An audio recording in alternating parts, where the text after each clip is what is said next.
और कांग्रेस पार्टी की नज़र उस वोट बैंक पर है, उसके लिए कांग्रेस किसी भी हद तक जाने को तैयार है। तो ऐसे में अरविंद केजरीवाल को लगता है कि अभी तक जो चुनाव की स्थिति थी कि लोकसभा में मुसलमानों का ज़्यादा वोट कांग्रेस को जाता था और अरविंद केजरीवाल और उनकी पार्टी को कम वोट मिलता था, लेकिन विधानसभा चुनाव में स्थिति बदल जाती थी।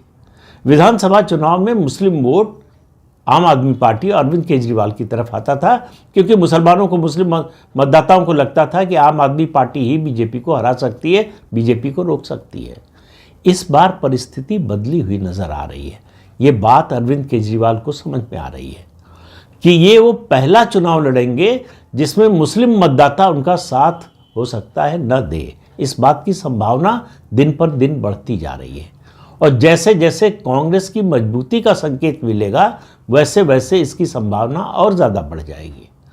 तो दिल्ली में अगर मुस्लिम मतदाता पूरी तरह से विधानसभा चुनाव में कांग्रेस के साथ चला गया तो आप मानकर चलिए कि आम आदमी पार्टी सत्ता से बाहर जा रही है। और आम आदमी पार्टी और अरविंद केजरीवाल की बौखलाहट का यही कारण है।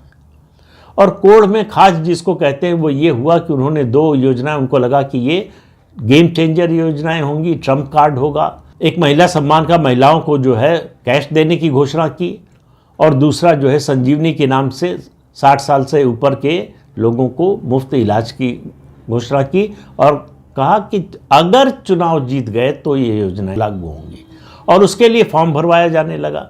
दिल्ली सरकार के ही 2 विभागों ने, जिनके बारे में इस स्कीम से जुड़ा हुआ बताया जा रहा था, उन्होंने बाकायदा नोटिस जारी करके विज्ञापन देकर कहा कि ये फ्रॉड हो सकता है, ऐसी कोई योजना दिल्ली सरकार की नहीं है। आप कोई जानकारी अपनी निजी ऐसे फॉर्म जो भराए जा रहे हैं उसमें न दें, आपके साथ फ्रॉड हो सकता है। और कांग्रेस पार्टी और बीजेपी कह रही कि हो सकता है कि आपके पैसे भी निकल जाए अगर आपने बैंक डिटेल दिया इन फॉर्म्स में। अब ये जो दोहरा हमला बीजेपी और कांग्रेस का हुआ है आम आदमी पार्टी पर, इसकी उम्मीद, इसकी अपेक्षा आम आदमी पार्टी को, अरविंद केजरीवाल को नहीं थी। उसकी वजह से उनकी बौखलाहट और ज़्यादा बढ़ गई है। आम आदमी पार्टी के नेताओं के खिलाफ बीजेपी और कांग्रेस के नेता एफआईआर दर्ज करा रहे हैं, खासतौर से इन 2 स्कीम्स को लेकर। इसलिए भी आम आदमी पार्टी परेशान है।